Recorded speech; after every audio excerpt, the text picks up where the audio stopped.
UNAIDS has set an ambitious target for itself to end AIDS as a global public health threat by 2030. And China has incorporated this global vision into its strategic planning. We are seeing a premier engage himself in terms of redirecting fund budget for helping civil society. Who could have believed a few years back that could have been possible in China?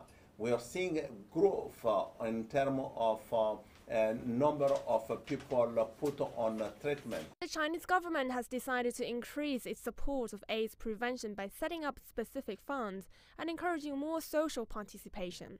In 2014, an additional 85,000 HIV/AIDS patients were provided antiretroviral, an increase of 21% over the previous year. But the number of patients has also risen in the meantime. There were 104,000 newly diagnosed HIV/AIDS cases last year, up nearly 15% compared to a year ago. Almost 30%, more than 30% of the new infections were happening amongst men having sex with men. Particularly, it was happening amongst adolescents who were not informed, were not protecting themselves, were not using condom. Beijing intends to set an example in this regard by planning to install condom vending machines on its university campuses. They aim to reduce the risk of infection among students, a key group affected by HIV/AIDS. Aiyang, CCTV, Beijing. Well, China officially opened its permanent mission to the AU headquarters in Addis Ababa, Ethiopia on Thursday.